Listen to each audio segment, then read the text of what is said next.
Bonjour à tous, je vous propose aujourd'hui de suivre la suite de l'examen du projet de loi de finances pour 2018. Vendredi, les sénateurs ont décidé de prolonger et d'étendre le dispositif Pinel. C'est un avantage fiscal consenti aux particuliers qui achètent un logement pour le louer dans certaines zones peu tendues, souvent des villes moyennes. Alors le projet de loi de finances pour 2018 prévoit de prolonger ce dispositif Pinel sur 4 ans, soit jusqu'au 31 décembre 2021, mais en le recentrant sur les zones géographiques où la tension entre l'offre et la demande de logement est la plus forte. Alors les sénateurs, eux, ont validé la prolongation du dispositif. Ils l'ont même étendu en adoptant un amendement de la sénatrice communiste Cécile Cukierman qui étend cet avantage Pinel à l'ensemble des métropoles. Voilà, tout de suite donc, je vous propose de suivre ces débats. Nous passons à l'article 39. Il y a une demande de parole sur article de Madame Cécile Cukierman. Vous avez la parole. Merci, Monsieur le Président, Monsieur le Ministre, mes chers collègues. Quelques remarques avant d'examiner ces différents amendements sur les dispositifs incitatifs au développement de l'offre locative. Dans un premier temps, ces dispositifs attirent plus ou moins l'attention des investisseurs selon les caractéristiques propres à chaque produit, serais-je tenté de dire. On mesure l'importance du cadeau fiscal, sa durabilité, ses effets secondaires éventuels, taxation des plus-values de cession ultérieures, obligations et contreparties, et la capacité d'y construire ou non un patrimoine plus ou moins conséquent. Dans le cas du Pinel et du FLO, observons d'entrée qu'il s'agit d'un produit de défiscalisation supplémentaire. Le rapport général de l'Assemblée nationale nous indique que nous avons dépensé en 2016 1 857 millions d'euros en dépenses fiscales cumulées, dont l'essentiel a été concentré pour le dispositif Cellier. Ce dispositif Cellier qui semble toutefois être arrivé à maturité puisque la dépense se fixe depuis plusieurs années autour de 380 millions d'euros pour le Cellier ordinaire et au double pour le Cellier intermédiaire. Le Pinel du FLO, pour sa part, est appelé à croître et embellir, puisque la dépense actuelle de 191 millions d'euros devrait passer à 554 dès 2018, grâce à la commercialisation d'un nombre croissant de programmes labellisés. Notons cependant ici, mes chers collègues, que pendant ce temps-là, la ligne de crédit du budget de la mission Cohésion des territoires consacrée à la construction neuve et à la réhabilitation de logements locatifs sociaux, ne comporte pour 2018 qu'un peu plus de 55 millions d'euros et qu'on attend 425 millions d'euros de fonds de concours pour la compléter. Pour une partie, c'est-à-dire pour 375 millions d'euros, ces fonds de concours procèdent de la mutualisation forcée du secteur HLM, c'est-à-dire que le secteur HLM finance son propre développement. Rapprochons d'ailleurs les 55 millions de crédits budgétaires de l'État sur la ligne de l'écrêtement de la taxe sur les logements vacants et nous pouvons tirer la conclusion qui s'impose.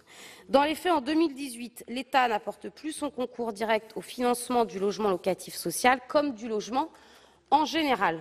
Elle se contente d'accorder des facilités fiscales plus ou moins réelles aux investisseurs ou aux entreprises du secteur, tout en rechignant, nous l'avons vu avec la discussion de l'article 52, à financer les aides au logement destinées aux occupants. Alors que fait l'article 39 ? Eh bien, il nous invite à prolonger cette expansion des travers actuels de la politique du logement en épuisant les possibilités du Pinel, destiné à créer une offre de logement intermédiaire pour les couches moyennes, dans la guerre spéculative des parties du territoire les plus tendues du point de vue du marché, à délaisser de fait, et j'en termine, une partie importante du territoire désormais privée de quelques-uns des maillons de la chaîne du logement intermédiaire. Merci Madame. Nous passons à l'examen de l'amendement 474. C'est Monsieur Bocquet qui le présente. Oui, merci Monsieur le Président, Monsieur le Ministre, chers collègues. 4 millions de personnes souffrent de mal logement ou d'absence de logement personnel dans ce pays. Outre ces situations les plus graves, ce sont plus de 12 millions de personnes qui sont touchées à des degrés divers par la crise du logement. Tout d'abord, parmi les 896 000 personnes privées de logement personnel, une enquête de l'INSEE compte 143 000 personnes sans domicile. Le recensement de la population dénombre en outre 85 000 personnes en habitation de fortune, tandis que 24 733 personnes vivaient à l'hôtel en 2013, par exemple. Parmi les personnes privées de logement personnel apparaissent enfin 643 000 personnes hébergées chez des tiers et de manière très contrainte. Ensuite, les mal logés se composent de 2 819 000 personnes vivant dans des conditions de logement très difficiles. On peut aussi ajouter à ces chiffres 39 000 résidents de foyers de travailleurs migrants en attente de rénovation et qui vivent dans des conditions de vétusté parfois dramatiques. Enfin, on estime que 206 000 personnes en habitat mobile vivent dans de mauvaises conditions, d'après une enquête réalisée par la FNASAT, que nous intégrons pour la première fois dans notre décompte des personnes mal logées, et ceci explique que nous atteignions le chiffre de 4 millions de personnes, effectivement. C'est en ces termes que le 22e rapport de la Fondation Abbé Pierre, publié en début d'année, fait état de la situation critique du logement dans notre pays. Aussi, recentrer le Pinel sur les secteurs tendus, c'est en fait drainer l'épargne des couches moyennes vers des programmes les plus complexes et les plus coûteux. De plus, c'est ignorer que l'outil a été utilisé pour 13% dans des opérations menées en zone géographique C et pour moins de 3% en zone A1 qui, comme vous le savez, est la plus tendue. C'est la zone B1, avec plus de 60% des programmes, qui attire le plus de produits, d'où les motivations de fond de cet amendement. Face à cette situation, nous pensons qu'il est grand temps de procéder à la création d'un nouveau dispositif d'accession à la propriété ou d'investissement locatif qui partirait de la demande beaucoup plus que de l'offre. Merci. L'avis du rapporteur.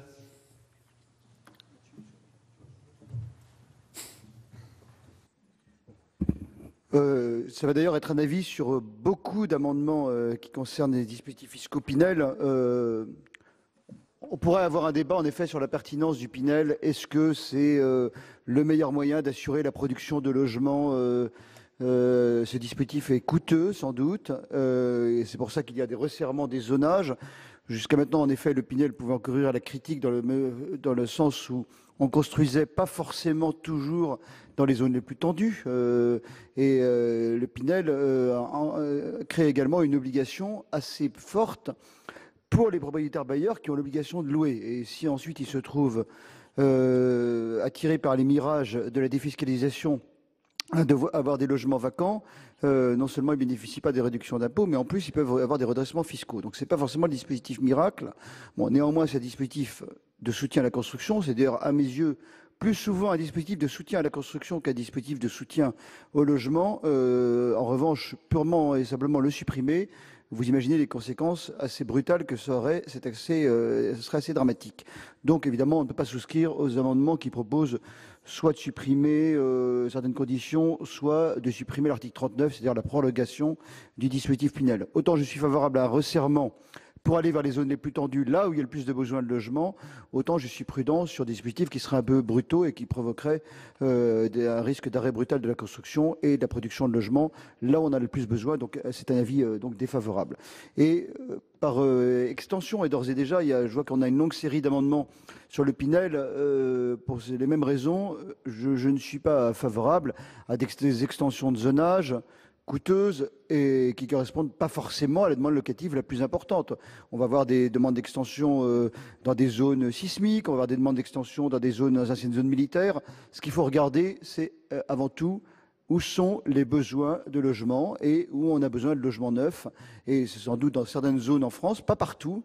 Et là, il y a une pertinence du Pinel. En revanche, dans d'autres zones, on peut s'interroger sur l'efficacité d'un dispositif qui est coûteux pour les finances publiques et qui induit des obligations pour les contribuables, des obligations lourdes. Parce que si on ne loue pas, évidemment, on n'a pas la réduction d'impôts et on risque éventuellement des redressements fiscaux. Donc, c'est pour la raison pour laquelle, à part quelques aménagements, la Commission est très très réservée sur les amendements qui vont venir et est très défavorable à l'amendement 474. Est-ce que je peux considérer que c'est votre avis sur l'ensemble de ces amendements? Bien. Monsieur... D'accord, on en parlera. Monsieur le ministre, votre avis? Merci, Monsieur le Président. En réponse à Madame la sénatrice Soukerman et Monsieur le sénateur Bocquet, simplement préciser que le gouvernement, comme la Commission, est favorable au dispositif adopté, à quelques ajustements près, au titre de l'article 39 du projet de loi de finances en première lecture par l'Assemblée nationale et qui propose de proroger pour 4 années, soit jusqu'au 31 décembre 2021, le dispositif Pinel. Nous considérons que dans un contexte de crise du logement, ce dispositif a contribué à la relance de la construction de logements dans le secteur intermédiaire et de la production d'une offre locative nouvelle, et que ces effets positifs sont reconnus par les professionnels du secteur de la construction, comme le démontrent les chiffres publiés par la Fédération des promoteurs immobiliers, avec un redressement ininterrompu des ventes et des logements neufs à investisseurs depuis le 4e trimestre 2014 dans le cadre de ce dispositif. Donc plutôt que de fragiliser la reprise du marché du secteur locatif intermédiaire avec une suppression brutale et anticipée du dispositif, nous pensons plutôt nécessaire de consolider la dynamique. Par ailleurs, il faut rajouter que compte tenu du coût croissant du Pinel pour les finances publiques, comme cela a été rappelé par Mme Kuckerman, et afin d'améliorer cette efficience, l'article 39 du projet de loi de finances prévoit que ce dispositif soit recentré sur les zones géographiques où la tension entre l'offre et la demande de logement est la plus forte, en réservant le bénéfice aux seules acquisitions ou constructions de logements dans les zones A, A bis et B1 du territoire. Par ailleurs et enfin, il y a un certain nombre d'interrogations sur l'efficacité du dispositif, cela a été rappelé il y a un instant, et donc l'article 39 tel qu'il est rédigé aujourd'hui prévoit que certes il y a prorogation pour 4 ans, mais qu'au bout de 2 ans, une évaluation complète sera faite de façon à nous permettre d'avoir à nouveau le débat. Donc pour toutes ces raisons, l'avis est défavorable et Monsieur le Président, vous pouvez considérer que sur la plupart des amendements, l'avis du gouvernement sera le même, à quelques exceptions près que nous signalons. Merci. Pas d'explication de vote. Donc qui est pour cet amendement ? Qui est contre? Qui s'abstient? Il est rejeté. L'amendement 472, vous le défendez, Monsieur Savoldelli? Monsieur le Président, Monsieur le Ministre, Monsieur le rapporteur général, aucune brutalité. Ne vous inquiétez pas. En gros, vous nous dites, les parlementaires, nous avons un choix différent, et à le maintien du dispositif Pinel. Mais on ne peut pas balayer d'un revers de main, dès qu'on fait une modification, de dire il faut que ça change sur tout, pas d'immobilisme, pas de caricature, pas de posture. Et quand on fait un amendement étayé sur une argumentation, on mérite évidemment une explication. Donc c'est très simple. Ce que nous proposons, c'est d'essayer de participer à une nouvelle définition du Pinel. Vous connaissez notre esprit critique sur le Pinel, mais quand même on y travaille. Il s'agit de faire en sorte que l'engagement de portage des biens, c'est-à-dire du ou des logements acquis sur ce dispositif, soit porté au minimum de 9 ans, aux fins d'éviter une rotation par trop rapide de la propriété. Si on prend la situation actuelle, on observe d'ailleurs que c'est la solution préférée des investisseurs. Les données qui nous ont été communiquées à notre groupe, nous avons 17 062 ménages investisseurs avec engagement pour 9 ans pour un montant de 2 935 millions d'euros environ d'acquisition. Tandis que nous avons 5 569 investisseurs avec engagement de 6 ans pour une quotité de 1 239 millions d'euros environ. Donc j'irais dire on est presque dans le principe de réalité. Il convient donc que la formule se trouve au plus près à la fois des choix formulés par les investisseurs eux-mêmes. Donc évidemment, un engagement sur 9 ans aura un avantage, c'est de mettre sur le marché de la location le ou les logements acquis pour une durée plus longue avec la possibilité de stabiliser la situation des locataires. Donc 9 ans, pour nous, est un bon compromis entre propositions satisfaisantes aux attentes des investisseurs et affectation du loyer à la location sur une durée suffisamment raisonnable pour pallier les travers de la précarité d'un bail de location d'aujourd'hui. Donc, nous vous invitons à adopter cet amendement. Très bien, l'avis du rapporteur.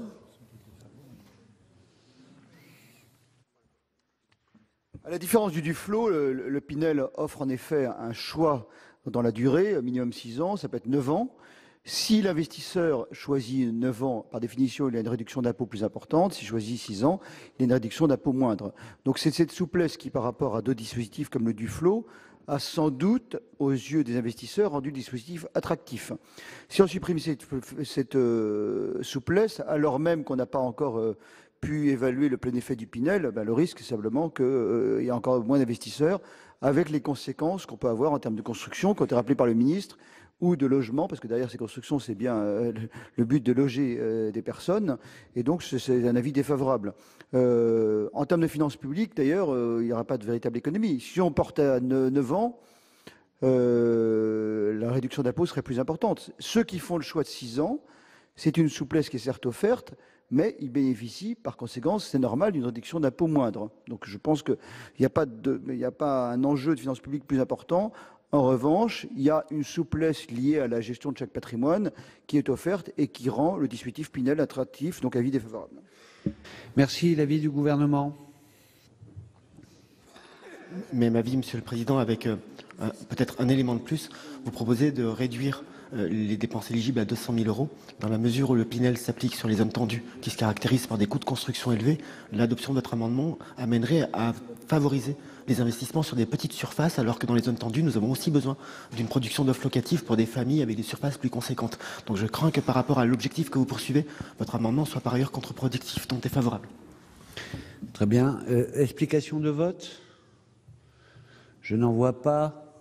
Donc, qui est pour? Qui est contre? Qui s'abstient? Il est rejeté. On va passer à la discussion commune de plusieurs amendements. L'amendement 603 rectifié terre, il est de la même nature que ce que vous avez retiré tout à l'heure et vous le défendez? Allez-y, Madame Lepage. Oui, j'en ai fait, Monsieur le Président. Je souhaiterais le présenter.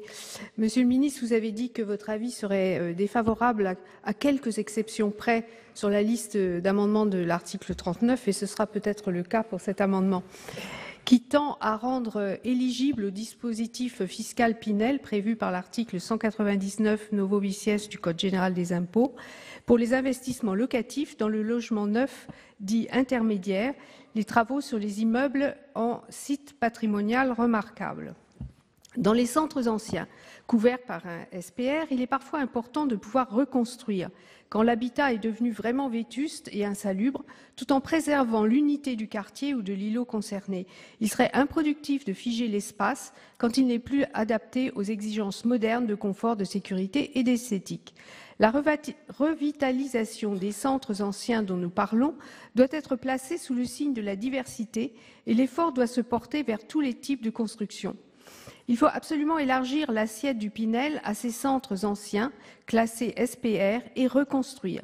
Sinon, les habitants de logements anciens, humides, sombres, continueront de migrer vers les périphéries qui leur proposent des logements neufs dans des quartiers équipés, tous uniformes, et ce, au détriment de ces centres anciens qui poursuivront leur lente agonie. Ainsi, la démolition suivie de la reconstruction ne doit donc pas être un sujet tabou dans certains cas.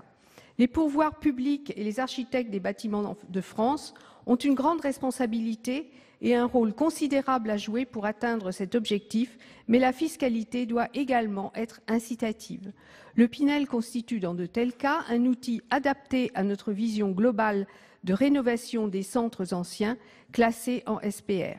Il permettra la reconstruction d'immeubles non pas destinés à une population de nantis, mais à l'usage locatif dit intermédiaire. Cet amendement s'inscrit dans un projet global, patrimonial et sociétal. Merci. L'avis de la Commission, Monsieur le rapporteur général. Ah non, excusez-moi, on va continuer, c'est une série d'amendements.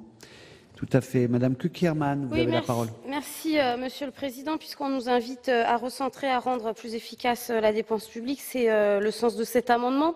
Puisque, en effet, dans le cadre du dispositif Pinel, nous savons qu'il a beaucoup de difficultés à s'imposer en zone très tendue, moins de 3% de ses opérations, mais qu'il peut participer à des opérations d'aménagement urbain beaucoup plus complexes.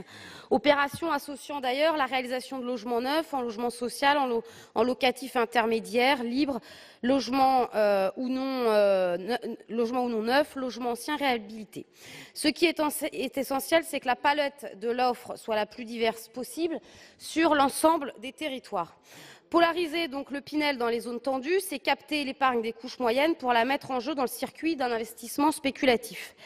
Car ce n'est pas parce que la clientèle pour louer les logements construits avec l'aide du Pinel est a priori présente en zone tendue qu'il n'a pas raison d'être ailleurs.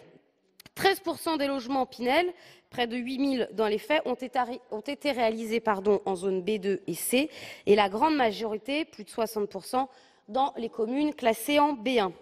On notera donc par exemple en dernière instance, et pour motiver notre démarche avec cet amendement, que la suppression du Pinel en zone B2 va affecter des villes comme Bourg-en-Bresse, Lens, Saint-Quentin, Soissons, Château-Thierry, Charleville-Mézières, Troyes, Bourges, Brive, Besançon, Valence, Évreux, Brest ou Béziers, pour citer que quelques exemples en région, et la liste n'est pas close, mais également de nombreuses communes semi-rurales du Val d'Oise, de l'Essonne, de la Seine-et-Marne, parfois proches de Paris et pour certaines situées par exemple dans la zone de l'aéroport de Paris, où n'existe bien souvent pas d'offres locatives de qualité et où l'accession à la propriété n'est pas plus aisée qu'en zone tendue.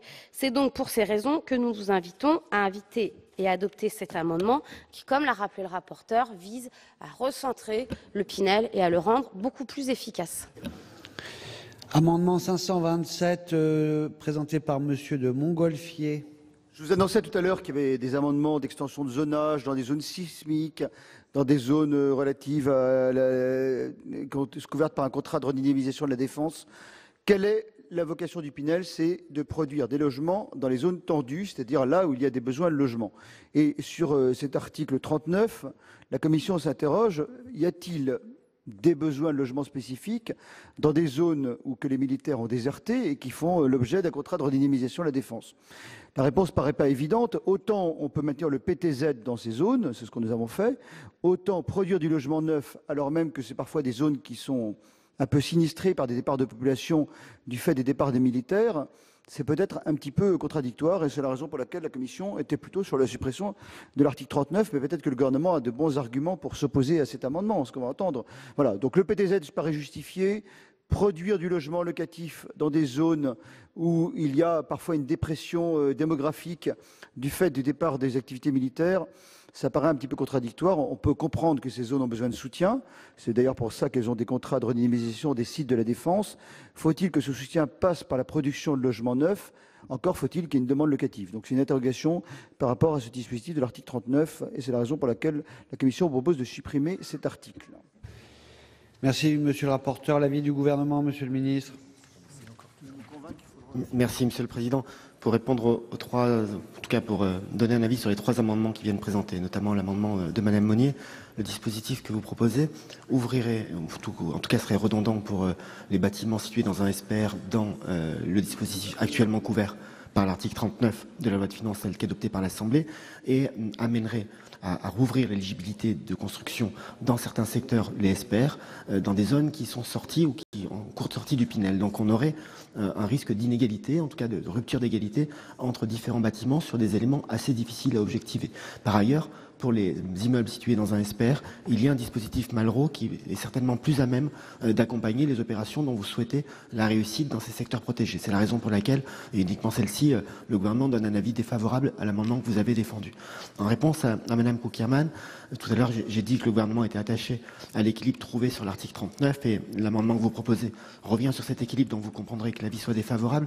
J'ajoute un élément, c'est que si cet amendement était adopté, pour tous les permis de construire déposés en zone A, A bis et B1 à compter de l'entrée en vigueur de votre mesure, les acquisitions de logements concernés ne seraient plus éligibles à l'avantage fiscal tant que l'agrément n'aurait pas été délivré, ce qui pourrait prendre plusieurs mois et ralentir des opérations en cours, ce qui nous renforce dans une position défavorable. Et enfin, pour l'amendement proposé par le rapporteur général, cela concerne une disposition qui a été adoptée après des débats difficiles, dans le sens où ils étaient complexes et où les avis étaient difficiles à arrêter et à définir. Et donc, c'est la raison qui m'amène à donner un avis de sagesse à l'amendement que vous proposez.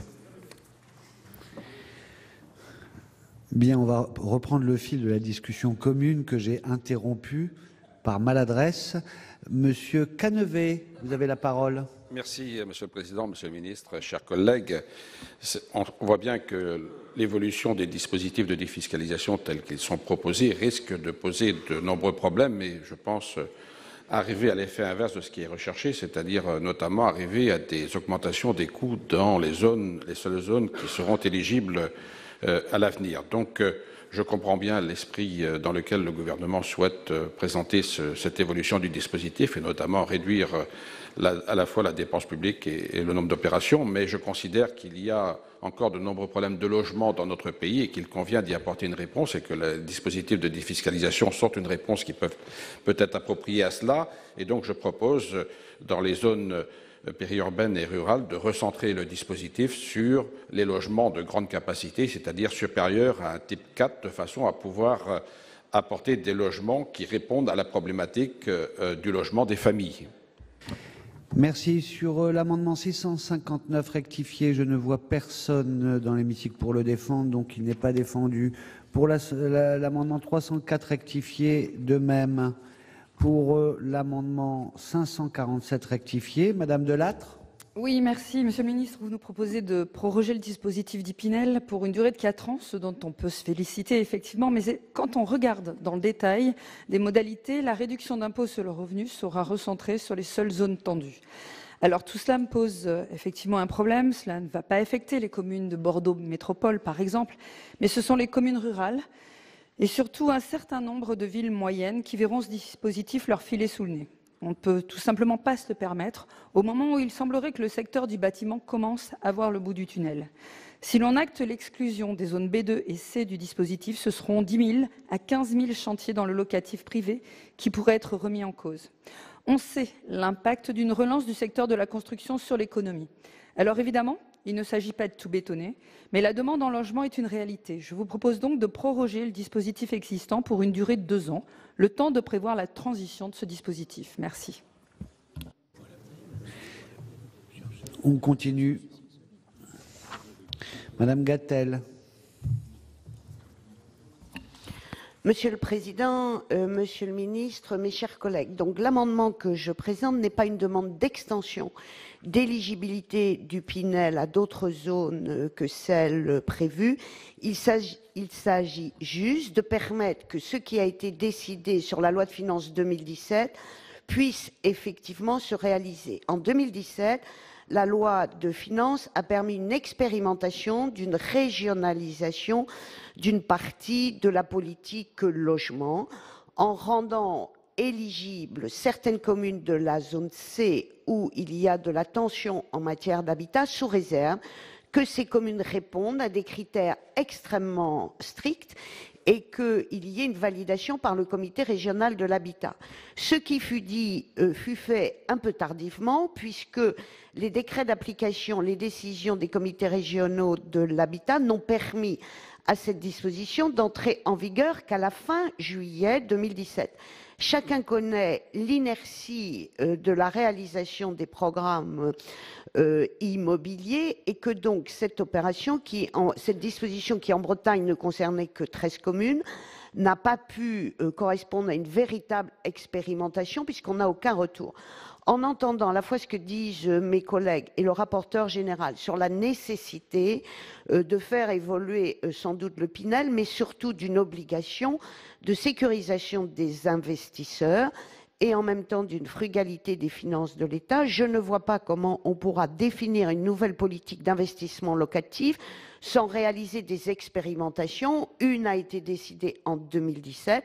Mon amendement demande à ce que cette expérimentation puisse effectivement être réalisée en autorisant sa prolongation sur l'année 2018. Il ne s'agira pas de prolongation, mais de réalisation. Je vous remercie. Merci. Monsieur Bocquet, pour l'amendement 470 rectifié. 470 équivaudra également par anticipation défense pour les 469 et 471. Il y a des moments comme ça où l'histoire s'accélère. Notre première intention est de réduire la quotité de l'investissement retenu pour le calcul de la réduction d'impôt. Nous proposons en effet de ramener ce montant de 300 000 à 200 000 euros, cela a été souligné, car il semble bien, une fois encore, que le plafond aujourd'hui en vigueur s'avère trop important au regard de la pratique. Et partons des données disponibles. Pour les investissements réalisés entre fin 2014 et 2015, dernier chiffre connu, nous avons un investissement de 180 700 euros pour un engagement de location de 6 ans en métropole, de 132 400 euros outre-mer, tandis que les engagements sur 9 ans sont de 149 300 euros en outre-mer et de 177 800 euros en métropole. Dans les opérations réalisées au fil de la seule année 2015, le montant d'investissement atteint 200 560 euros pour les opérations avec engagement de 9 ans et en outre-mer et de 169 800 euros pour la métropole. Le plafonnement à 200 000 euros est donc conforme à la pratique et ne fait que corriger la dépense fiscale Pinel des investissements les plus importants qui n'ont peut-être plus grand-chose à voir avec le logement que l'on qualifie d'intermédiaire. Nous avons indiqué également notre intention de majorer d'au moins 3 ans la durée minimale des engagements de location. Dans ce cadre, s'il n'est pas interdit de penser que la taxation ultérieure des plus-values de cession rapportera un peu moins qu'attendu aujourd'hui. Cet engagement prolongé sécurisera le parcours des locataires, donnant de fait une forme d'utilité sociale au Pinel. Une utilité sociale faisant de cette offre de logement à loyer situé 20% en dessous du marché à segment dans les parcours résidentiels. Nous avons également décidé de réduire le niveau de la réduction d'impôt. Nous aurions une remise fiscale globale de 36 000 € au total à répartir sur 15 ans, soit 2 400 € par an maximum, un niveau proche de la moyenne des cotisations actuelles d'impôt sur le revenu. Ce calibrage du dispositif Pinel en termes d'engagement, d'allègement fiscal et de contrepartie permettra de renforcer la pertinence de cet outil et d'en faire l'instrument des politiques d'aménagement urbain de grand nombre de collectivités. Merci. Ensuite, il y a un amendement qui n'est pas défendu, 82 rectifié, personne dans l'hémicycle pour le défendre, et de la même pour le 480. Et donc, l'amendement de la Commission, Monsieur de Montgolfier, c'est l'amendement 720.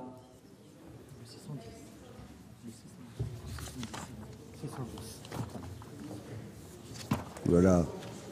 Ben, je ne l'ai pas. Hein. Monsieur Gabouty, non? Non? Avant? Président, c'est pas Monsieur Gabouty avant? Alors, il y a le Monsieur Gabouty. On me l'avait retiré de ma liasse. Donc, 610. Pas moi. Pas moi. Bien. Non, Monsieur le Président, il avait été retiré pour une rectification, donc il aurait dû être remplacé. Donc, Monsieur le Président, Monsieur le Ministre, Monsieur le rapporteur, cet amendement qui sera également une défense pour les deux amendements précédents de collègues qui ne sont pas là, porte sur effectivement une certaine cohérence sur l'atterrissage du Pinel dans les zones B2 et C. Le recentrage de la réduction d'impôt, bien entendu, sur les zones tendues va, diminuer l'attractivité des zones B2 et C, puisque ce sont des zones qui attirent moins les investisseurs, et donc que même les investisseurs, en dehors de défiscalisation, vont se recentrer sur les zones tendues, mais c'est un petit peu la volonté du gouvernement, et cet amendement ne va pas du tout à l'encontre de cette volonté. L'Assemblée nationale a adopté pour ces zones des mesures transitoires permettant de garantir la sécurité juridique des opérations immobilières engagées avant le 31 décembre 2017, avec des logements qui ayant fait l'objet d'une demande de dépôt de permis de construire avant cette date pourront bénéficier du dispositif à condition que l'acquisition soit réalisée au plus tard le 31 décembre 2018. Alors, Monsieur le Ministre, je m'adresse en même temps à l'ancien maire pour lui dire qu'en termes de délai, lorsqu'un permis de construire est accordé en décembre 2017, je ne vois pas comment, en tenant compte des délais d'instruction du permis de construire, des délais de recours, du lancement du chantier, on peut faire la commercialisation des 10 logements dans un délai d'1 an, alors qu'on a déjà consommé un délai de 6 mois minimum sur le plan administratif pour lancer l'opération et sans perdre de temps. Donc, pour rendre l'assouplissement qui a été apporté à l'Assemblée nationale cohérent en termes de date, la proposition est de reporter de 6 mois la date d'acquisition, de vente définitive. Moi, j'aurais préféré 1 an parce que c'était plus souple, mais s'il peut y avoir un accord sur cette date de 6 mois, c'est-à-dire de décaler la date du 31 décembre 2018 au 30 juin 2019 en ce qui concerne la vente. Oui, merci. Monsieur de Montgolfier. Et puis ensuite, si vous pouvez donner dans la foulée l'avis sur l'ensemble des amendements en discussion, dans cette discussion. Donc le 720 est un amendement de coordination qui, à mon sens, ne pose pas de difficulté. Donc je vais donner également l'avis sur cette longue série d'amendements qui concernent tous le Pinel, avec très souvent des demandes d'extension, de zonage, de prolongation. Donc dans cette logique, je n'avais pas donné l'avis sur le 603 parce que c'était un peu, ça avait été interrompu, le ministre l'avait donné mais pas moi. Donc c'est évidemment contraire le 603 à la logique de préserver le dispositif ou de le réserver aux zones les plus tendues. Donc c'est un avis défavorable sur le 603. Le 476 paraît satisfait par l'amendement de la Commission des finances, qui ne maintient pas l'exception concernant les communes couvertes par un contrat de redynamisation, donc en modifiant le champ d'application, donc défavorable sur le 476. Même avis sur le 39, qui cette fois-ci est contraire à l'amendement de la Commission, donc avis défavorable sur le 39. Le 659, cette fois-ci, concerne la condition de localisation pour les communes situées en zone de sismicité 3, 4, 5. Bon, si j'étais un peu ironique, je dirais c'est même dangereux de construire des logements dans des zones sismiques. Donc, on ferait mieux d'y agir. Bon, alors on comprend l'intérêt d'aller peut-être soutenir la construction qui... Pardon ? Ah bon, il n'est pas défendu. Bon, alors parfois j'ai un peu de mal. Bon, tant mieux. Donc, mais voilà, donc... Voilà, mais voilà, donc vous comprendrez que la Commission n'y était pas favorable s'il avait été défendu. Sur le recentrage du Pinel, sur la suppression, sur le 547. Le 547, il supprime le recentrage du Pinel sur les zones les plus tendues, à savoir les zones A, B et 1. Vous savez que la Commission, au contraire, a souhaité, dans le groupe de travail que nous avions mené, que les dispositifs soient recentrés sur les zones les plus tendues. Donc, c'est contraire à la position de la Commission. Et donc, avis défavorable. Quand je dis avis défavorable, je ne balaye pas le sujet en disant qu'il ne doit pas avoir une réflexion plus approfondie sur un zonage plus fin. Je ne suis pas certain, je suis même certain du contraire, que le zonage actuel n'est pas forcément le plus pertinent. Il est perfectible et ça n'exclut pas, encore une fois, une réflexion plus approfondie. Mais il y a aujourd'hui, dans le zonage qui avait lieu jusqu'à maintenant, notamment avec les zones C, des constructions dans des zones où la demande locative n'était pas élevée et avec des problèmes de vacances qu'on connaît, de redressements fiscaux derrière, de discussions avec les contribuables. Et donc, ça nécessite sans doute d'aller plus loin, mais néanmoins, c'est un avis défavorable sur le 547. L'amendement 526 de Madame Gatel. Alors, j'ai bien entendu l'expérimentation.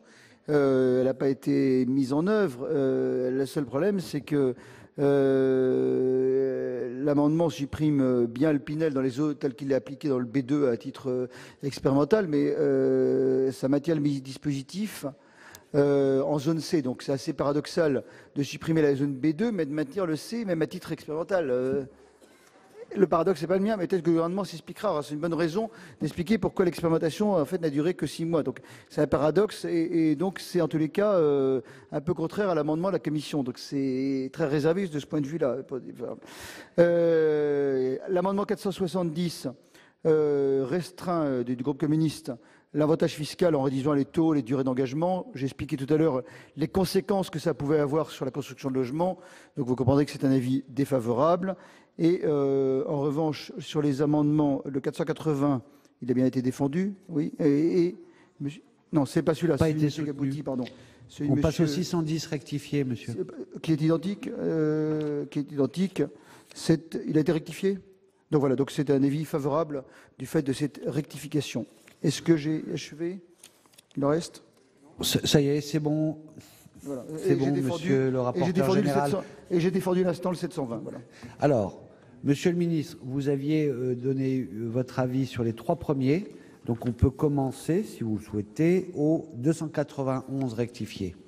Merci, Monsieur le Président.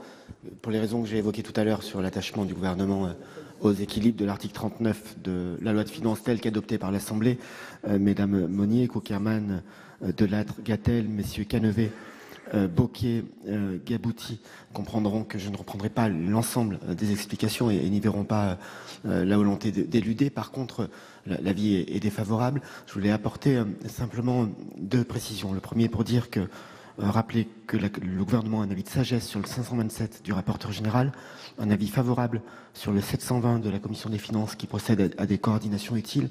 Et pour répondre à monsieur Gabouty, dire qu'il y a un élément pour, sinon relativiser, mais en tout cas répondre à vos inquiétudes, c'est que le délai de 1 an prévu par l'article 39 n'est pas un délai de construction, mais un délai à compter de la signature, sachant que la signature dans ce type d'opération, c'est une signature sur des opérations en voie d'achèvement et donc en cours de construction. Adopter l'amendement tel que vous le proposerez aujourd'hui rajouterait 1 an de stock, ce qui nous paraît un peu compliqué, et donc on va profiter de la navette pour regarder plus avant les questions que vous posez. Mais à ce stade, l'avis reste défavorable. Très bien. Donc, on va passer au vote. Ah, je vois une explication de vote. À vous, Monsieur le Président. Oui, deux. On va. Merci, Monsieur le Président, Monsieur le Ministre, mes chers collègues. Oui, quelques mots pour soutenir la position de la Commission des finances. Effectivement, le Pinel est un outil efficace. Je pense que tout le monde est au moins d'accord là-dessus. On a vu ce qu'il en a coûté au secteur du logement et à la construction après les malheureuses initiatives du gouvernement et de la ministre à l'époque, Madame Duflot. Le marché a piqué du nez de manière assez dramatique. On a redressé cette situation et on est aujourd'hui dans la bonne direction, c'est le moins qu'on puisse dire. Mais si le Pinel est un outil efficace, c'est aussi un outil qui coûte relativement cher. Et donc, l'argument défendu par la Commission des finances, qui consiste à dire qu'il faut effectivement le réserver aux zones où nous avons de plus de problèmes, et donc les zones tendues, je pense que c'est la bonne solution. Le rapporteur général nous a également dit qu'il serait opportun de retravailler sur le zonage, parce qu'effectivement, tel qu'il est aujourd'hui, il y a des difficultés, il y a des défauts, il y a peut-être des zones qui mériteraient effectivement d'en bénéficier et qui n'en bénéficient pas, mais c'est plutôt dans ce cadre-là qu'il faudrait traiter le sujet, plutôt que de rester sur la cartographie actuelle. Donc voilà pourquoi le groupe des Républicains soutiendra l'avis de la Commission des finances sur ces différents amendements. Merci, Monsieur Dallier. La parole est à Monsieur Delcros. Oui, merci, Monsieur le Président. Je trouve que toute cette discussion qu'on a autour de sujet du dispositif Pinel et les arguments qui sont avancés illustrent parfaitement une tendance un peu fâcheuse que l'on a d'une façon générale, où on a un sujet qui mérite d'être examiné et auquel on doit apporter une réponse, mais on apporte une réponse théorique qui n'est pas en phase avec les réalités et le bon sens du terrain. On est tous d'accord pour dire qu'il faut diminuer la dépense publique. Eh bien, on regarde le dispositif Pinel, il suffit d'exclure les zones B2 et C du dispositif Pinel, ça nous fait tant d'économies, on a une approche purement comptable, et puis, ma foi, sur le terrain, on considère que dans ces zones-là, eh bien, il n'y a pas besoin de logement. Voilà, ou moins besoin de logement. Et je n'entends que ça. Il y a des zones tendues, des zones détendues. Dans les zones détendues, on n'a pas besoin de logement.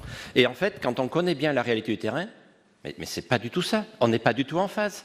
Et je suis d'accord avec, et si ça a été dit, et je suis d'accord avec ce qui a été dit tout à l'heure, en disant attention aux incidences, parce qu'on impacte de nombreux sujets très transversaux de la vie des territoires, des centres-villes et des centres-bourgs. Et si je prends l'exemple, je me suis amusé à prendre l'exemple d'une région que je connais bien, qui est celle des 4 départements de l'ancienne région Auvergne. Si j'exclus les zones B2 et C, je vais me trouver sur 1200, presque 1300 communes, avec 2 communes éligibles au dispositif, Clermont-Ferrand, pour ceux qui connaissent bien, et Chamaillères. Voilà. C'est d'une incohérence par rapport à cette région-là, et j'imagine que c'est la même chose ailleurs. C'est même d'une incohérence totale par rapport à l'agglomération clermontoise, quand on la connaît bien, où c'est pas forcément sur Clermont-Ferrand et Chamaillères qu'il y a besoin de logements, et je rejoins ce qu'a dit d'ailleurs Philippe Dallier sur la question de la pertinence des zonages. Donc, incohérence de terrain, on va concentrer le prix du foncier, faire croître le prix du foncier sur quelques communes qui sont identifiées. Du coup, les bailleurs sociaux sur ces communes-là auront des difficultés à les construire parce que le prix du foncier va augmenter. Et on va accroître la fracture territoriale et accroître les déséquilibres territoriaux. Donc je pense que ce jeudi, je prends le temps de le dire parce que ce n'est pas seulement sur ce sujet-là, c'est sur beaucoup de sujets comme ça.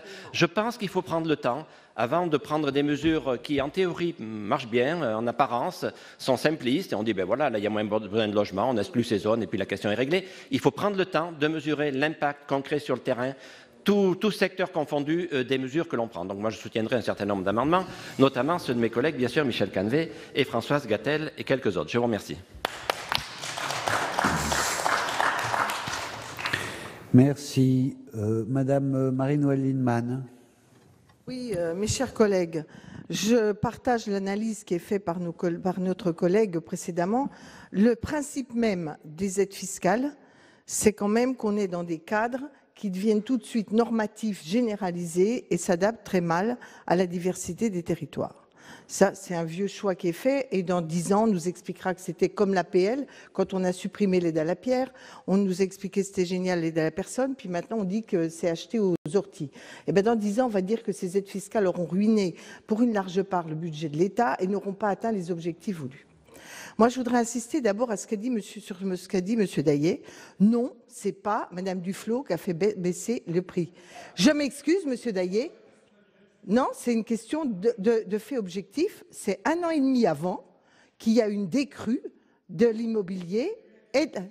Non, ça a été lié à la suppression du cellier. C'est sous la présidence de Nicolas Sarkozy, 1 an et demi avant, il était supprimé le cellier dans la plupart des secteurs. À partir de ce moment-là, il y a eu une chute de la production. Ce que ça révèle, et je ne suis pas en train de protester contre ça, ce que ça révèle, c'est qu'on a un immobilier qui est dopé à l'aide fiscale. Et qu'à partir du moment où on la supprime, eh ben, il y a une chute de la production. Et ce qu'on n'a pas voulu regarder, c'est, et là, puisqu'on nous parle d'évaluation dans 2 ans, faisons-la, c'est quel est l'impact des aides fiscales de type cellier, on en a tous fait, hein. Enfin moi non comme ministre, mais à part ça, globalement, tous les gouvernements en ont fait. Ça a un impact sur les prix, puisqu'on nous dit que l'APL est inflationniste, ça a un impact sur les prix. Et donc la question centrale qu'on doit se poser, c'est comment on peut se désintoxiquer d'une aide fiscale coûteuse sans se mettre en situation de déstabiliser dans la durée ce marché-là. Et moi, je pense qu'il faut repenser le dispositif comme un dispositif d'accompagnement contracyclique dans les moments où on a des chutes de prix ou des chutes de production majeures. Et il faut que le dispositif puisse être suffisamment progressif quand on monte ou quand on descend pour qu'il n'y ait pas l'effet de stop and go que l'on est en train de décrire. C'est donc une réforme structurelle qui doit être faite. Mais je termine. On a besoin aussi d'avoir de la part du gouvernement la précision sur comment on contrôle que les gens qui ont bénéficié de l'avantage fiscal Pinel logent bien des gens, enfin Pinel ou les autres, logent bien des gens sous les plafonds de ressources prévus. Car tel n'est pas le cas. Les études qui ont été faites ont montré que ça n'était pas le cas. Or, on donne des aides fiscales sous contrepartie. Donc je souhaite que le gouvernement nous produise une analyse sur la réalité du fait que dans la durée, le cadre législatif est bien garanti. Bien, je suis plus souple à quelques secondes près parce que c'est des explications de vote sur beaucoup d'amendements. Donc j'espère que sur chaque amendement, tout le monde ne va pas s'inscrire, puisque je fais cette faveur. Mais vous pouvez vous réinscrire, Monsieur Dallier. Monsieur Canvet. Merci, Monsieur le Président, Monsieur le Ministre, chers collègues. Je voudrais vous dire que je partage totalement l'analyse qui a été faite par Bernard Delcros tout à l'heure et qui est empreinte de bon sens. En Bretagne, la situation va être exactement analogue à celle qu'il a observée en Auvergne, puisqu'il y aura un recentrage extrêmement drastique sur la seule capitale régionale, et c'est absolument préoccupant. Et ça ne répond en rien aux problématiques du logement dans une région qui est appelée à recevoir une population de plus en plus importante. On nous dit que la population va augmenter d'ici peu de 10%. C'est dire que les besoins de logement vont aussi être accrus. Alors je vais retirer mon amendement, Monsieur le Président, le 291 ou 271, pour concentrer sur l'amendement de Madame Gatel, parce que là, je considère qu'il y a effectivement un enjeu, Monsieur le Ministre, tout à fait important. Nous sommes dans des zones qui ont été définies comme éligibles au dispositif de défiscalisation, mais très récemment. Et ces zones ont été définies comme éligibles, non pas par le fait du prince, mais simplement parce qu'il a été observé qu'effectivement, il y avait des problèmes de logement sur ces communes. Et s'il y avait des problèmes de logement qui se sont révélés il y a 6 mois sur ces communes, je ne vois pas comment, en quelques mois, ils ont pu être résolus avec la lourdeur et la complexité de mettre en œuvre les projets. Donc, d'une part, de ne pouvoir bénéficier de l'éligibilité au dispositif Pinel pendant 6 mois, ce qui ne permet pas concrètement de réaliser des opérations. Et puis, d'autre part, ça n'apporte strictement aucune réponse aux problèmes de logement qui ont été identifiés. Donc, je crois qu'il faut que la sagesse revienne et que sur ces zones-là, de façon extrêmement claire, nous puissions poursuivre l'expérimentation, car je ne crois pas que l'on puisse tirer des jugements sans avoir pu juger cette expérimentation. Donc il me paraît de bon sens que nous puissions soutenir activement cet amendement de Françoise Gatel qui est vraiment de bon sens. Eh bien, Madame Gatel, vous avez la parole. Merci, Monsieur le Président, Monsieur le Ministre, Monsieur le rapporteur, mes chers collègues. Soit nous faisons du rabot brutal dans tous les éléments de politique, soit on donne du sens. Et moi, je pense qu'au Parlement, on fait des choses parce qu'il y a du sens et on a un projet pour notre pays. Mon collègue Delcros l'a dit, moi je l'ai dit hier à propos du FISAC, on passe notre temps le lundi, le mardi, le mercredi, le jeudi à philosopher sur un aménagement équilibré du territoire, et puis ici le vendredi, mais c'était aussi hier, on sabre des éléments financiers, de politiques qui sont nécessaires pour qu'on puisse avoir dans ce pays un aménagement équilibré du territoire et qu'on arrête d'opposer par des vues de l'esprit la ruralité à l'urbain. Et puis mes chers collègues, moi je ne comprends rien. Je suis d'accord avec le rapporteur général quand il dit qu'on est dans un paradoxe. Mais moi, je ne sais plus qui est le responsable du paradoxe. On a à la fois ici des gens qui, à juste titre, disent « soyons dans une politique budgétaire frugale parce que l'État n'a pas forcément des finances très saines et on est tous d'accord ». Et en même temps, on dit il y a nécessité d'avoir des dispositions législatives en faveur du logement. Ce qu'on a ne marche pas très bien, mais on en reparlera peut-être demain ou l'année prochaine. À un moment, mes chers amis, on n'arrête pas de dire les uns et les autres que l'expérimentation permet de faire des choses, de valider. On a là, depuis l'année dernière, une expérimentation qui a été décidée, qui est une expérimentation extrêmement contrôlée, avec des critères d'exigence sur les zones C dont je parlais, qui ne sont même pas appliqués en zone B1 ou B2, et que là, soudainement, on va dire que l'expérimentation est terminée alors qu'elle n'a pas commencé. Pour prendre, excusez-moi, ma commune, nous avons été éligibles au cellier, bien qu'en C, 1 an après, ça a été supprimé. 2 ans après, on est éligible pendant 6 mois au dispositif Pinel. Mais comment peut-on construire une politique de logement à partir de ça? Et comment peut-on être sérieux dans la réponse aux besoins de logement? Donc moi, je vous demande vraiment de rester dans cette rigueur budgétaire que j'entends, mais de dire faisons une expérimentation, puisque personne n'est content de ce qui se passe, et arrêtons de dire qu'on en reparlera peut-être demain matin. Je vous remercie. Merci, Madame Sollogoub. Oui, juste un mot, je ne vais pas rallonger les débats, Monsieur le Président, Monsieur le Ministre, mes chers collègues. J'ai juste une pensée amusée en me remémorant ce courrier qui nous est arrivé dans les mairies il y a quelques mois, où on nous demandait dans le cadre de la conférence des territoires, alors en substance, si on avait l'impression ces dernières années que la fracture entre les territoires s'était aggravée. Alors déjà à ce moment-là, j'avais eu un petit pincement au cœur parce que quand on sait comment est attribuée la DGF, je trouvais que la question était saugrenue. Mais c'est vrai que pour aller dans le sens de ce que disaient mes collègues, là, on va faire perdre le temps de nos collègues avec des questions idiotes, parce que la fracture des territoires, soit elle existe, soit on décide de se pencher sérieusement sur la question, soit on décide de l'aggraver. Mais cessons de perdre notre temps. Regardons les choses en face. Mais je vous remercie. Bien. Alors, nous allons passer au vote de ces amendements. Il y a Monsieur Gabouty, oui, bon. Et ensuite, le ministre veut une réponse globale. Monsieur Gabouty, je comprends pas.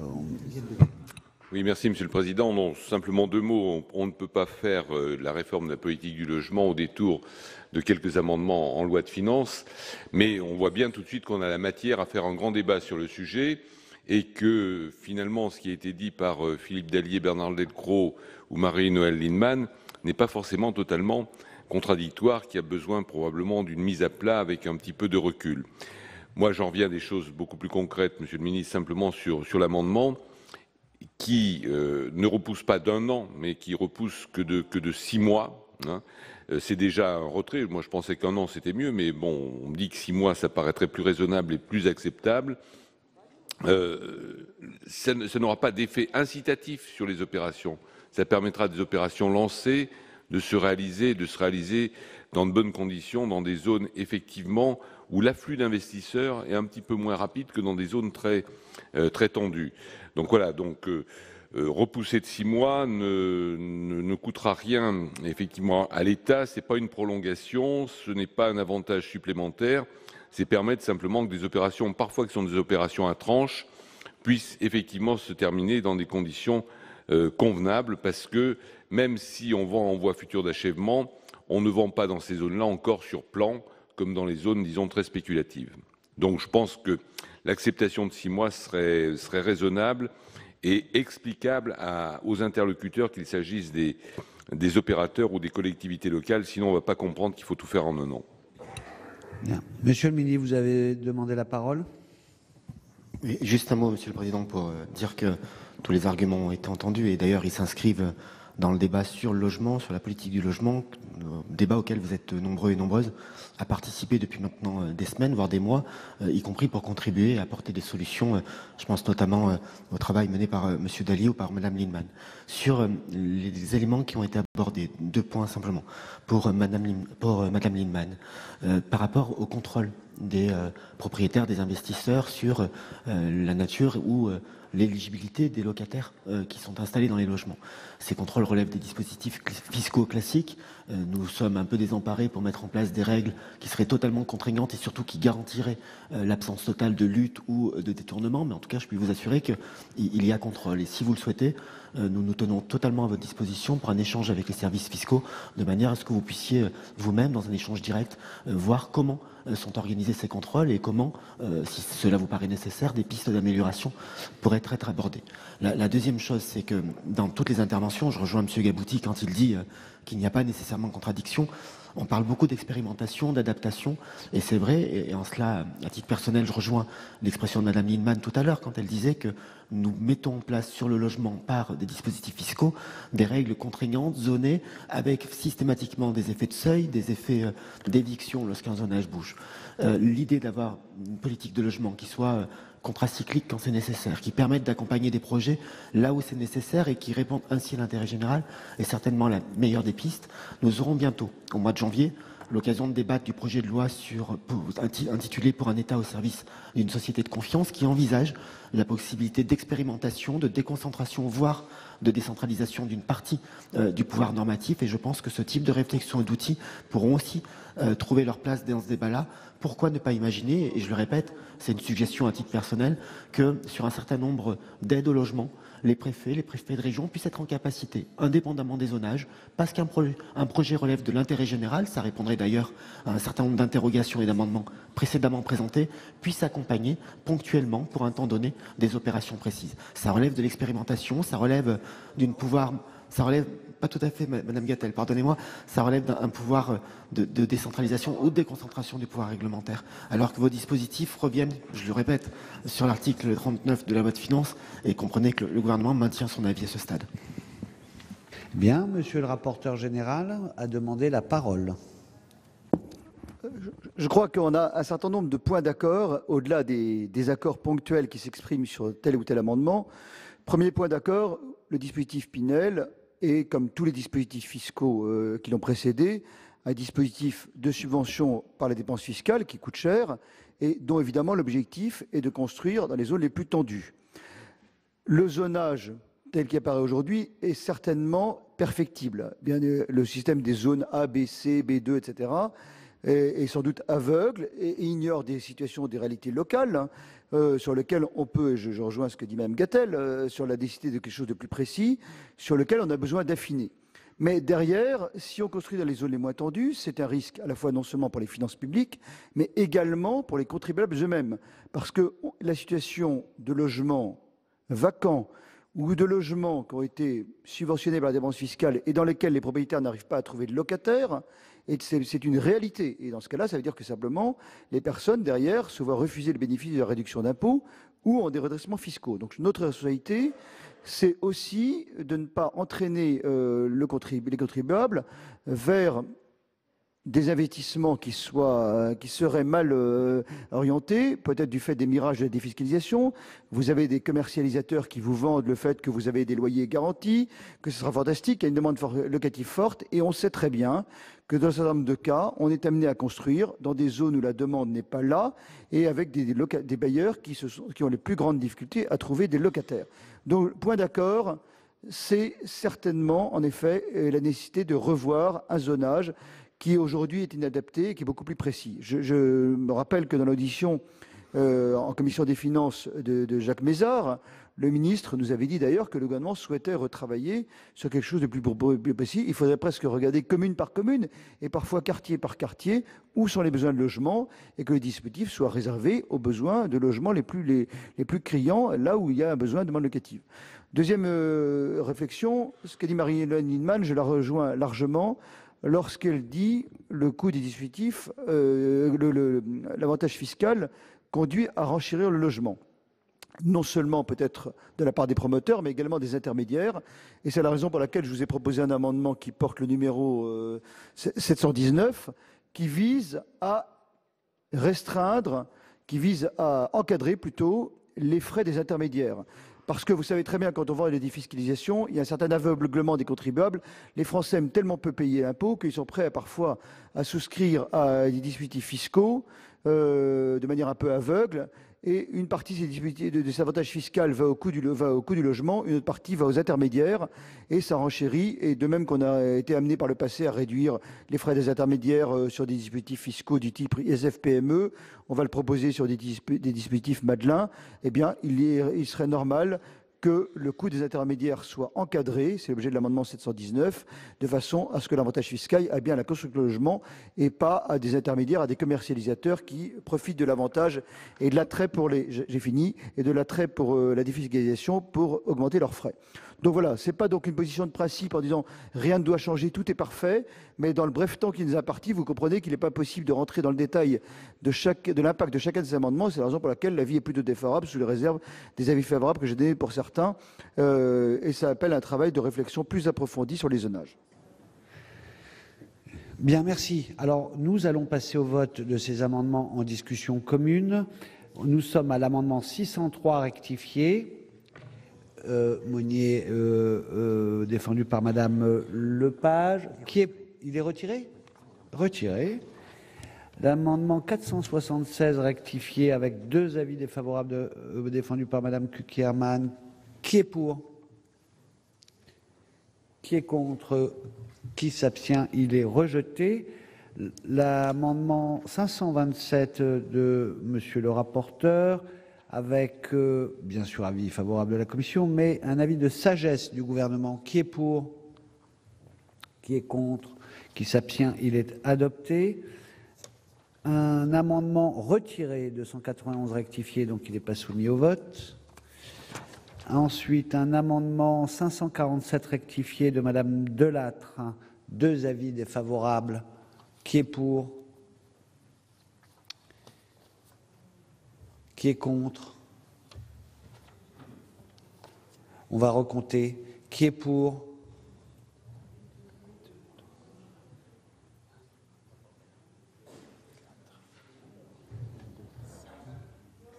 « 547, rectifié. Qui est contre?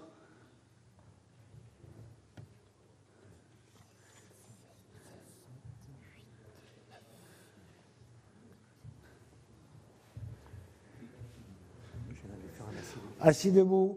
Alors, on recommence. Qui est pour? On se lève, s'il vous plaît, mes chers collègues. Là, on ne peut pas être ni levé ni assis, comme j'ai vu tout à l'heure.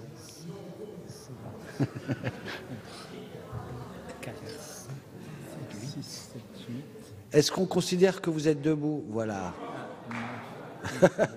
Oula, il y a eu un redressement spectaculaire.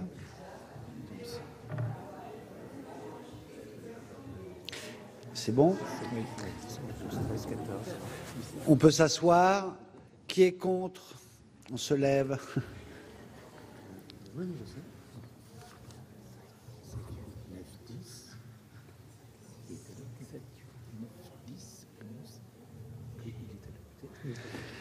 Il est adopté. Donc le 526 tombe, Madame Gatel. Donc nous allons aussi, regardez bien, Amendement 470 rectifié de Monsieur Bocquet. Qui est pour? Qui est contre? Je réinterroge, il faudrait peut-être un peu plus d'attention. Alors, qui est pour? Qui est contre? Qui s'abstient? Il n'est pas adopté. Le 610 tombe aussi. Et le 720 de la Commission, avec 2 avis favorables,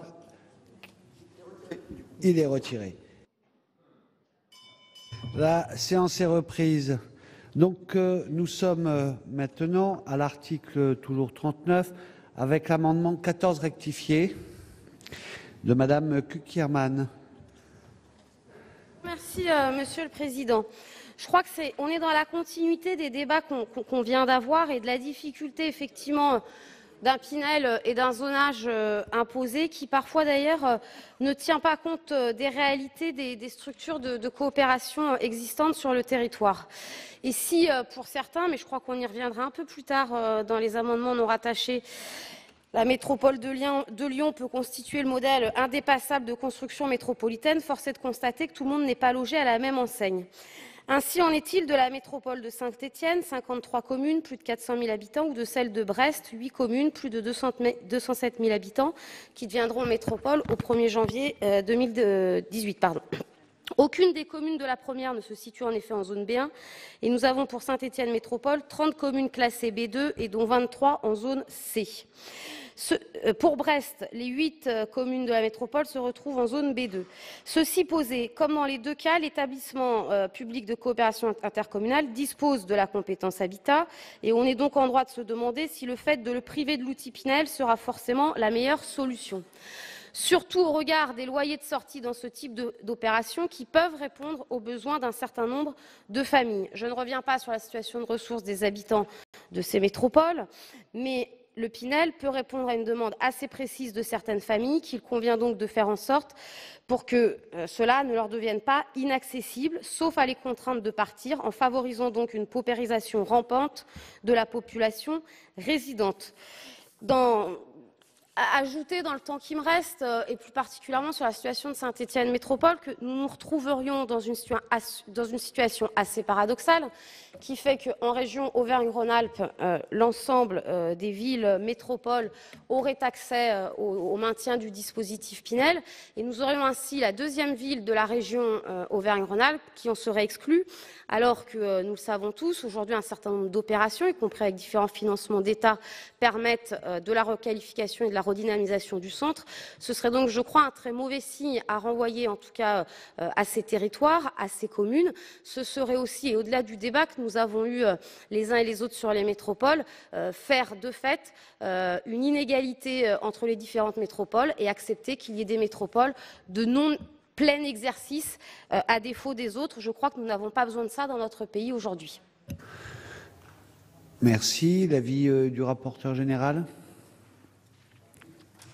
Le vote qui a été intervenu, je me demande quelle est un peu la pertinence de cet amendement, puisqu'il rendrait éligible l'ensemble du dispositif Pinel à l'ensemble des métropoles. Donc, je disais à l'instant, pour ma part, j'appelle à un zonage le plus précis possible, qui mérite d'être revu et qui serait en tous les cas plus pertinent. Il y a des spécificités locales et c'est pas forcément parce qu'on est dans une métropole qu'il y a un besoin ou des tensions sur le logement locatif. Donc c'est un avis défavorable pour ces raisons. L'avis du gouvernement, Monsieur le Ministre. Merci, Monsieur le Président. L'avis défavorable pour une raison en particulier, c'est qu'effectivement l'amendement adopté précédemment a maintenu à l'initiative de votre Assemblée l'éligibilité à toutes les zones. Donc l'amendement est ainsi, et quelle que soit la position du gouvernement, largement satisfait. J'ajoute par ailleurs que le fait d'appartenir à une métropole n'a pas de conséquences directes sur la capacité à produire du logement sur un territoire. Et enfin, par rapport à une des remarques faites par Madame Kukierman, dire que le ministre de l'Intérieur, lors de son intervention devant la dernière conférence des métropoles, a dit sa volonté de travailler à ce que le pacte État-métropole soit élargi à l'ensemble des métropoles au-delà des discussions budgétaires que nous avons pu avoir et que vous avez pu avoir sur la mission en relation avec les collectivités territoriales. Merci. L'amendement 469, Monsieur Bocquet, il a été défendu tout à l'heure. Les deux suivants. Donc, nous allons d'abord voter sur l'amendement 14 rectifié. Madame Cukierman veut une explication de vote.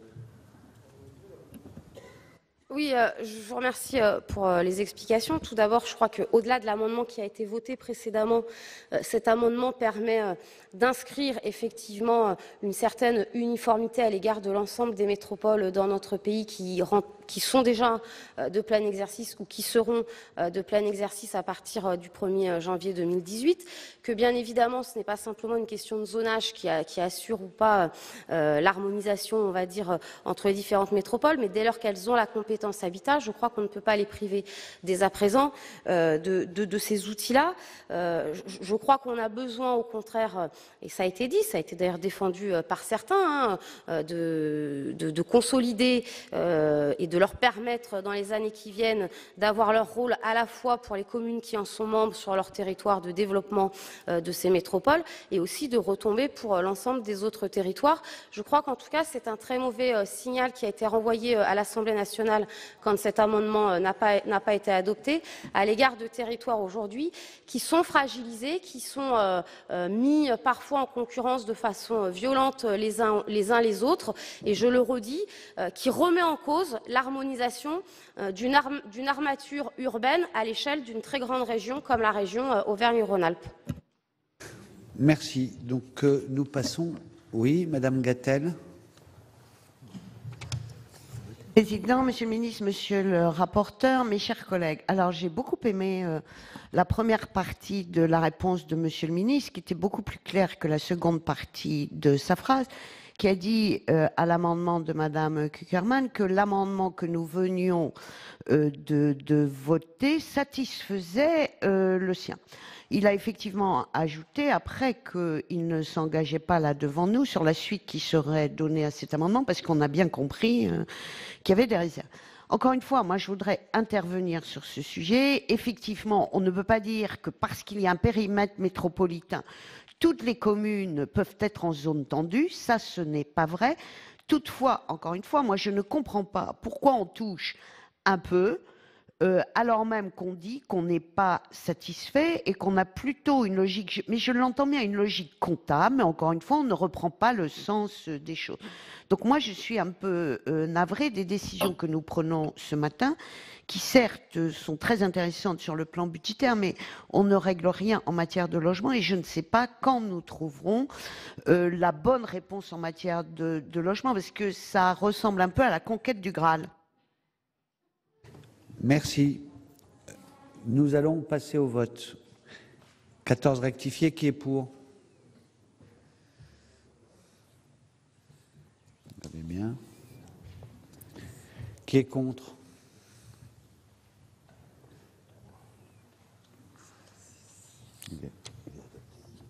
Il est adopté.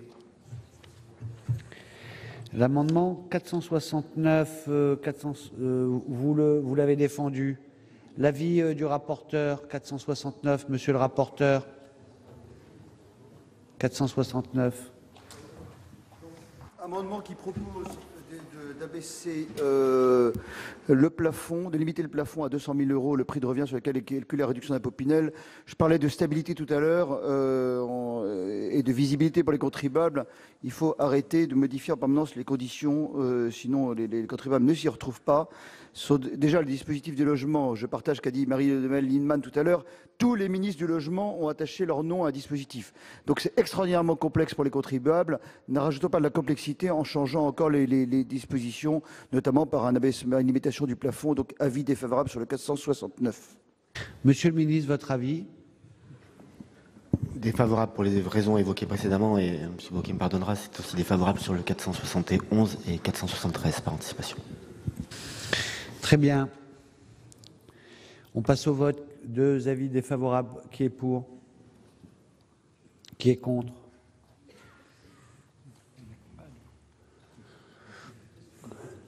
Il n'est pas adopté. 471, Monsieur Bocquet, il est défendu aussi. Hein. Je n'ai pas l'avis de la commission, j'ai l'avis du gouvernement. Monsieur de Montgolfier, pouvez-vous nous dire l'avis sur le 471? Défavorable. Très bien. 2 défavorables. Qui est pour? Qui est contre? Qui s'abstient? Il est rejeté. 473, il est défendu. Monsieur Bocquet aussi. J'ai l'avis du gouvernement. L'avis de la commission?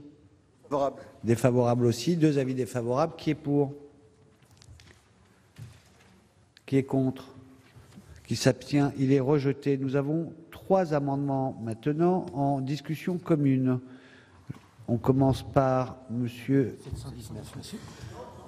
719. Il y a l'amendement 719 de monsieur de Montgolfier. Qui n'est pas en discussion commune, Monsieur le Président, me semble-t-il. Hein. Non, il n'est pas en discussion commune. Voilà. Qui n'est pas en discussion commune. Donc le 719, je l'ai un petit peu annoncé tout à l'heure. Vous savez que nous avons proposé un dispositif évitant à éviter les abus des coûts de commercialisation pour le dispositif ISF-PME. Nous y reviendrons concernant le Madelin. Et cette fois-ci, je vous propose que nous ayons une disposition qui encadre le montant des frais et des commissions qui sont perçus par les différents intermédiaires qui vendent des produits défiscalisés, notamment Pinel. Pourquoi? Parce que, très concrètement, lorsque l'on vend un produit Pinel, on vend un peu du REF fiscal, de la réduction d'impôt. Les Français n'aiment pas toujours l'impôt et sont parfois très attachés à la réduction et se laissent parfois un peu embrouiller par une présentation un peu extraordinaire, revenus garantis, frais des taux d'effort quasiment de zéro. Acheter un investissement en Pinel, ça vous coûtera 30 € par mois, vous constituerez un patrimoine. Et en fait, très souvent, ces commercialisateurs ont des marges importantes, et des frais de commercialisation importants. Alors l'avantage fiscal, il doit aller à subventionner de fait la construction, il doit, à notre avis, ne pas aller à financer des intermédiaires. Lorsque nous avons fait adopter le dispositif ISF-PME, c'était à Paris, et qui a porté ses fruits puisque ça a contribué à diminuer de manière sensible le frais des intermédiaires. Et donc, je pense qu'en encadrant les frais des intermédiaires, on obtiendra l'objectif qui est celui du Pinel, soutenir la construction plutôt que de nourrir des intermédiaires qui sont nombreux, mais qui ont évidemment un intérêt à vendre de la défiscalisation. D'ailleurs, c'est l'objet de l'amendement 719. Merci. L'avis du gouvernement sur cet amendement? C'est un amendement qui va dans le bon sens. Favorable. Avis favorable. Il y a des explications de vote. Je n'en vois pas, donc... 2 avis favorables, bien entendu. Qui est pour? Qui est contre? Qui s'abstient? Il est adopté. Il y avait 3 amendements en discussion commune de monsieur Poade-Jacques, qui n'est pas en séance. Ils tombent les 3. Nous passons au vote de l'article 39 dans son ensemble. Qui est pour? Qui est contre? Qui s'abstient? Il est adopté. Voilà donc pour ces débats concernant le projet de loi de finances 2018. Vendredi dernier, les sénateurs ont décidé de prolonger et d'étendre, on vient de l'entendre, le dispositif Pinel. C'est un avantage fiscal qui est consenti aux particuliers qui achètent un logement pour le louer dans certaines zones peu tendues, souvent des villes moyennes. Le projet de loi de finances 2018 prévoit de prolonger ce dispositif pour 4 ans, mais en le recentrant sur certaines zones géographiques, là où la tension entre l'offre et la demande de logement est la plus forte. Les sénateurs ont validé cette prolongation du dispositif. Ils l'ont même étendu aux métropoles. Voilà, vous pouvez bien sûr revoir ce programme sur notre site internet publicsénat.fr.